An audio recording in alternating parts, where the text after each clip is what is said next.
ਸਤਿ ਸ਼੍ਰੀ ਅਕਾਲ ਸਵਾਗਤ ਹੈ ਤੁਹਾਡਾ ਸਾਰਿਆਂ ਦਾ ਹੈਡਲਾਈਨ ਕੈਨੇਡਾ ਦੇ ਵਿੱਚ ਮੈਂ ਹਰੁਪਿੰਦਰ ਕੌਰ। ਪੈਂਡੈਮਿਕ ਦੀ ਸ਼ੁਰੂਆਤ ਤੋਂ ਹੀ ਅਸੀਂ ਵੱਖ-ਵੱਖ ਸੂਬਾ ਸਰਕਾਰਾਂ ਤੇ ਫੈਡਰਲ ਸਰਕਾਰਾਂ ਬਾਰੇ ਗੱਲ ਕਰਦੇ ਆ ਰਹੇ ਹਾਂ। ਜਿਹੜੇ ਮੈਜਰਸ ਚੁੱਕੇ ਜਾ ਰਹੇ ਨੇ ਪੈਂਡੈਮਿਕ ਦੀ ਫਾਈਟ ਦੇ ਲਈ ਉਹਨਾਂ ਅਨਾਉਂਸਮੈਂਟਸ ਦੀ ਚਰਚਾ ਕਰਦੇ ਆ ਰਹੇ ਹਾਂ। ਪਰ ਅੱਜ ਅਸੀਂ ਗੱਲਬਾਤ ਕਰਾਂਗੇ ਆਪੋਜੀਸ਼ਨ ਪਾਰਟੀ ਦੀ। ਕੀ ਸੋਚਣਾ ਹੈ ਆਪੋਜੀਸ਼ਨ ਪਾਰਟੀ ਦਾ ਪ੍ਰੋਵਿੰਸ਼ੀਅਲ ਸਰਕਾਰਾਂ ਦੇ ਇਹਨਾਂ ਕਦਮਾਂ ਬਾਰੇ? ਇਸੇ ਸੰਬੰਧੀ ਚਰਚਾ ਕਰਨ ਲਈ ਅੱਜ ਸਾਡੇ ਨਾਲ ਸਟੂਡੀਓ ਵਿੱਚ ਮੌਜੂਦ ਨੇ Ontario NDP leader Andrea Horwath. Hello and welcome to PDC. Thank you so much. I'm really happy to be here. It's a pleasure. We would like to know, as you're touring different regions, you were in Windsor, Essex, and you met business owners. You proposed a plan for small business recovery. We are going to talk about that. But first, let's talk about Stage 3 reopening. What do you think of the regional approach which is adopted by the province? And do you think the province is ready for the Stage 3? Well, I mean, first of all, I think that it's people are really desperate to see things start to reopen again. I think folks really wanted to see that happen.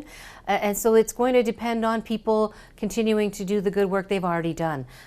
Wearing the mask, socially distancing. And it's going to, I think the success will be dependent on, making sure that businesses are able to provide, the kind of space that allows for safety.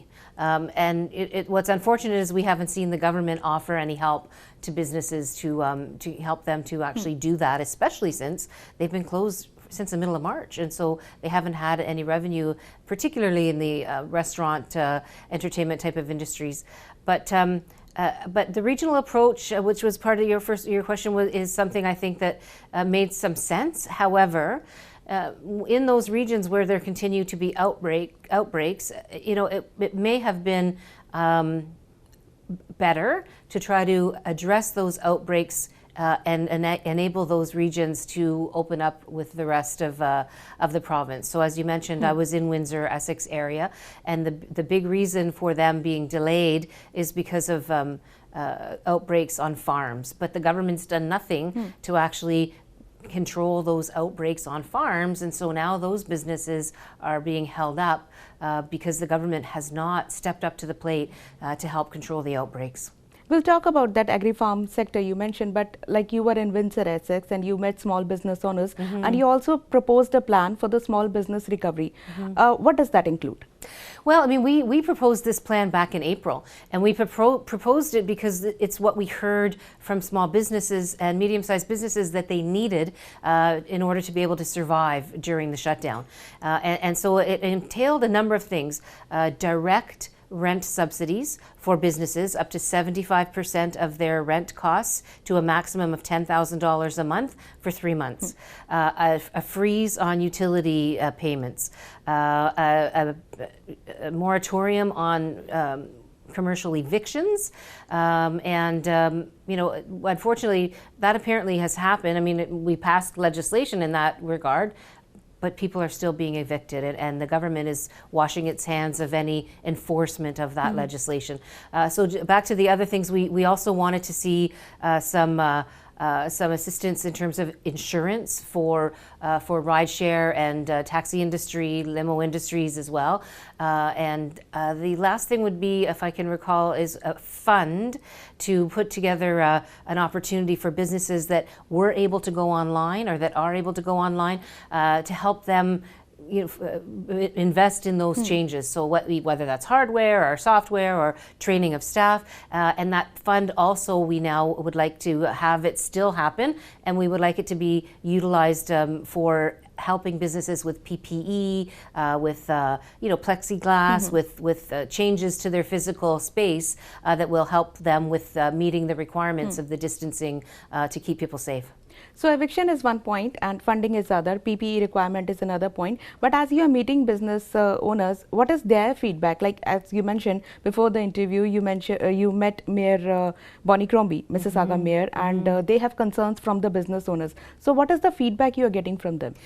Well, I mean, the feedback that we've been getting is that they need help, is that their revenues in many cases were completely cut off or significantly reduced, and the federal programs, although welcomed, they don't fit everyone, particularly when it's leaving it up to the landlord to decide if they're going to apply for the rent relief program. And so a lot of businesses have been left in the lurch, and they've been telling me, first of all, they need direct support, so some help to pay their bills, and particularly their rent. They're shocked that the government is just allowing the insurance industry to continue to pay or to charge the same kind of insurance premiums, even though people aren't even operating their businesses. And in fact, they're also very upset that those insurance policies include clauses about business stoppages. Like, so if there's some kind of an emergency or something that happens that an unforeseen business stoppage has to occur, that is supposed to be covered by those policies. But the insurance companies have just said no. We're not including COVID-19 as a legitimate reason to invoke those clauses, and so people have been paying their insurance, but they're not getting the product. They're not getting the coverage. So there's a lot of pieces. I mean, there's really there's people that are worried, particularly the business owners that have the family-run mom and pop type of businesses, worried that it's if their business goes under, it's not just the business. It's oftentimes the family home, for example, is tied to the business. The entire family could go into bankruptcy if the business goes belly up. And so the stories are pretty worrying. People are, really stressed out, and it's disappointing for them that the government hasn't stepped up to the plate to actually help. And if I can, it just makes no sense. What we need to have a successful, rejuvenation of our economy is businesses to open again and people to be able to work again. If we lose all of these businesses, we're not going to be able to recover economically as quickly as we should be. But if we look at the point of the provincial government, they have made announcements for small business. Maybe the help is delayed, and Premier has always mentioned that he is not going to stop till every business of Ontario is thriving. Maybe the help is delayed, then why do you think this NDP plan is needed? It's not that the help is delayed. It's with all due respect. I mean, the Chamber of Commerce is that I've talked to a number of chambers as well as the Ontario Chamber. As I said, I've talked to some small businesses. I've met with boards of trade, all by Zoom, of course. I've met with individual business owners, and the programs are not enough. I mean, what Mr. Ford has done is deferred some taxes, deferred some WSIB payments, for example, those kinds of deferrals. But they're still going to come due at some point. But that doesn't help with the revenue stream. That doesn't help pay the rent. That doesn't help, find the capacity financially to retrofit, to open up the business again. And so, Mr. Ford, he's great at saying, I'm not going to stop until every business is up and running again.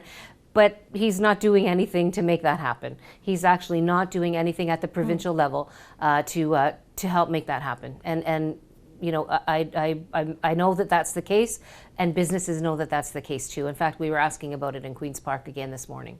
Okay, coming to another point of long-term care, Sure. Whatever came out of the reports of the Canadian Armed Forces members when they were serving in long-term care, that was disturbing. It's disturbing to know that they don't have even air conditions in many long-term care. But you are calling for the public inquiry, and you have not got any response on that yet. No, and it's really unbelievable. I mean, people have, you're right. What the Canadian Armed Forces has done is really laid bare for everyone to see the crisis that's in long-term care. And that's not new. It's been happening for a very long time. The previous Liberal government allowed long-term care to get to the crisis state that it was in. Of course, when Mr. Ford got elected, he cut $34 million from long-term care. He stopped the inspections that would uncover some of these things.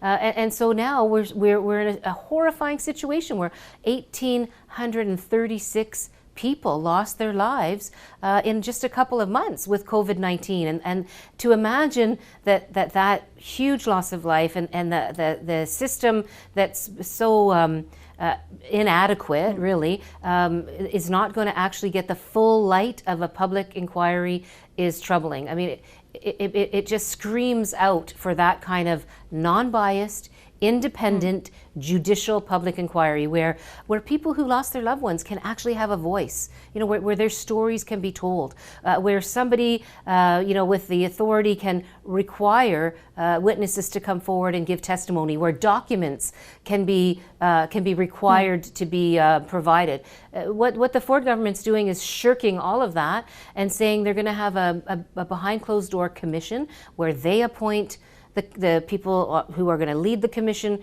where they decide who it is that's going to be able to be witnesses, where they determine and really manage what kind of recommendations come out. And that's not what Ontario deserves. With a long-term care system that's so broken and with so many tragedies and so much death, there's just no way that's good enough for the people of Ontario. And if not, I'm not wrong, then you have been raising this issue of long-term care even before the pandemic and during the time of Liberals too. Oh, for sure. In fact, we were just doing some research of our own. At the first time that I did a press conference on long-term care, it was in 2006 when I was first elected as an MPP. I was elected in 2004. But in 2006, in my riding, I was doing a press conference about air conditioning in long-term care. 2007, we were raising it in the legislature. For years, we've been calling for 4 hours minimum of long-term care, 4 hours of hands-on care in long-term care for every resident. In fact, there's a bill in the legislature right now that we tabled, at 2 years ago when the government first got elected.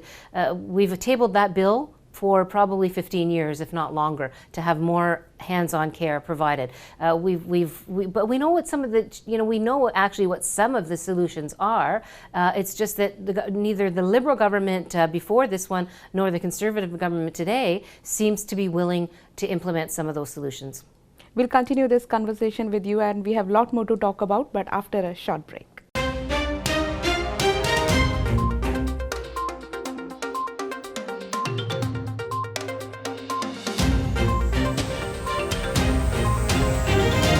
Welcome back after the break. We are in conversation with Ontario NDP leader Andrea Howarth.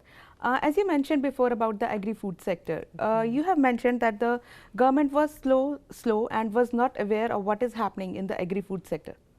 Yeah, I mean, it's a little bit complicated for sure, because we know that the program overall is run by the federal government, but the daily conditions of workers on farms is something that's a provincial responsibility as well. But also, the response to the pandemic is absolutely the provincial responsibility. And we knew with long-term care that people who are in close contact with each other, people who are, from temporary agencies, for example, who work in more than one place, this is how the virus spreads. That's how it spread in long-term care.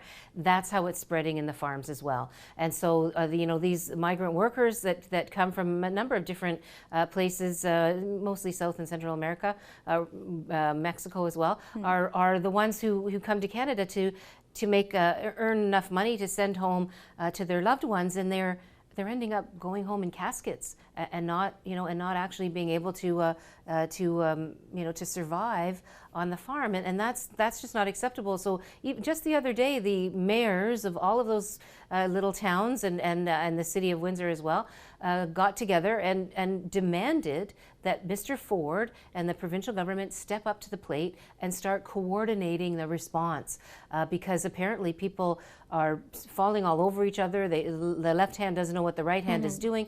Even to this moment, it's a lot of confusion there. And as a result, I mean, at this point, we've had something like 19 out of over 170 farms be inspected at this point. And what Ford needs to do, what the Premier needs to do, with all due respect, is take responsibility. He needs to step up and say that testing should be happening with no ramifications for the workers or the farmers, because of course if a worker tests positive, they have to go into quarantine for 2 weeks. And although interesting, Ford says if you don't have symptoms, you can actually go back to work, which we all know is wrong. So I don't know why he would do that. It's the wrong thing to do. The medical officer had to step in and say locally in the Windsor region that's wrong, and they have to actually isolate even if there's no symptoms. But to encourage the testing, encourage the farms to open their places up, they have to make sure that there's no ramifications. So the workers will still get paid. There was terrible stories about workers being quarantined in hotels, but nobody bringing them any meals or any food.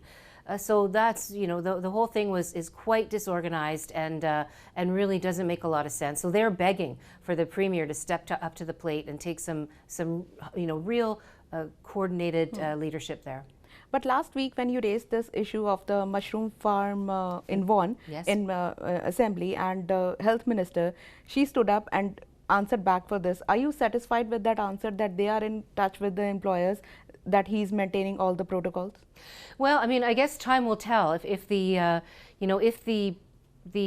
outbreak is contained and there are no more cases, then it will have been obviously had been handled. But this is the other piece. There's very little transparency and accountability in terms of the response that we get from the minister, and the government still hasn't gotten rid of that one piece that says if they're not symptomatic, they can still go and work on the farm. That has to change. I mean, it makes no sense whatsoever, and it makes you wonder. Why would that be? Do they think that migrant workers' lives are less value than everybody else's? I certainly hope not, but that's what it appears to be the message that they're sending, and that's just wrong.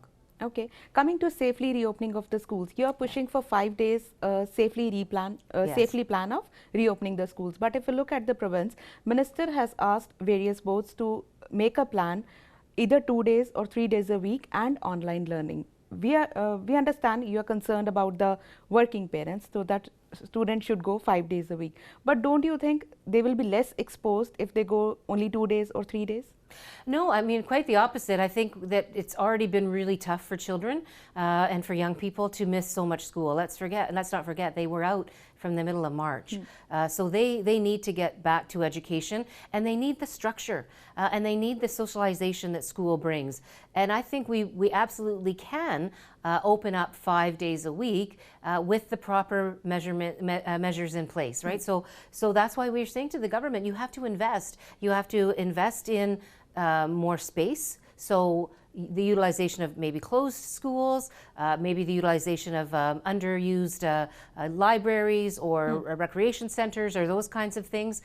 We need to make sure that there are more teachers and educational assistants hired, that all of the schools have more custodial staff for the cleaning and the sanitization. We have to make sure everybody has access to the PPE, the teachers as well as the kids, that there's that there's proper distancing and all of that, so the classrooms have to be small. Like the number of children in every class has to be small.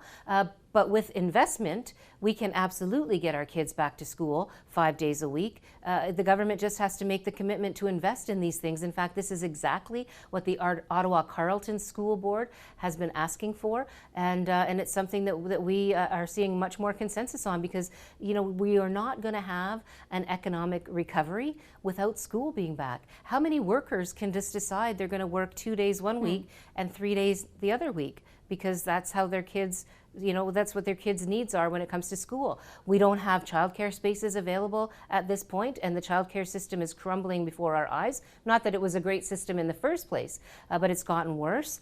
We have more and more employers saying, if we're going to open back up, we need our staff. We need our and mums and dads. Yes, they're mums and dads, but they're also workers. They're also working mums and dads, and they need to get back to work. So for all of those reasons, that we just think it's absolutely clear that 5 days a week can be achieved safely if the government puts the investment in. And more resources. Absolutely, the investment, the resources, absolutely. Okay, if NDP been in power, how would you have handled the situation differently in this pandemic? Well, I mean, it's a big question, and of course, hindsight's always 20/20. But I can tell you, we knew about the problems in long-term care sometime for years now. We've been quite aware of the problems in long-term care, and we watched. We watched the tragedies that were unfolding in China, in Italy, in Spain, as those healthcare systems became overwhelmed, but also as their long-term care system fell apart. knowing that our long-term care system was weak, acknowledging that it was in crisis, we would have been much more proactive. Absolutely. In fact, had we formed government last time around, we had already made commitments around 4 hours of hands-on care. It's not just something I told the Liberals to do, and I tell Doug Ford to do. We had that in our platform. We had investment in long-term care. We had more resources to help keep people with full-time jobs instead of having to have 2 or 3 PSWs have 2 or 3 jobs, just to be able to make a living because they were all part-time. We would have stopped the use of temporary agencies where people are traveling between different homes to try to work and then spreading the virus. So all of those things were in our platform already, and we would have been implementing those things immediately. So and the other thing is, I think it's important to say, the Minister of Long-Term Care says that, well, there has been a report that she went twice to the cabinet, once before COVID actually hit and once early on during the pandemic, to beg the Ford government, to beg her colleagues at the cabinet table for more money for long-term care to try to prevent some of this tragedy, and she didn't receive it. They didn't give her the money. In other words, they basically said, we don't think it's important. We're not going to help long-term care, and we've seen what unfolded. So even just in the long-term care piece, but we also would, I think, understand that long-term care is one thing, but there's lots of other congregate living situations. There are group homes, there are retirement homes, there's home care, there's all kinds of pieces where the most vulnerable people are receiving support, and we would have really, I think, been much more on top of that. Like British Columbia, for example. British Columbia is a province that really was ahead of the game when it comes to preparing and managing COVID-19. We've seen other provinces that have helped small businesses, right? That directly helped tenants, residential tenants, to help pay the rent early on, that actually gave resources, gave income to people before the federal program finally got up and running, the CERB, which took weeks and weeks and weeks, as you know, to get up and running. So we've seen even just other provinces do much, much better than Mr. Ford and the Conservatives have done here in Ontario. So I really do believe that had we had the opportunity to govern, we would have addressed the situation much, much differently. Well, it was nice talking to you and to know more about the opposition view on all the measures taken by the provincial government. Thank you so much for taking out time for PTC. My pleasure, as always. Thank you for allowing me to be here and talk to you in person. It's quite lovely. Thank you. Thank you.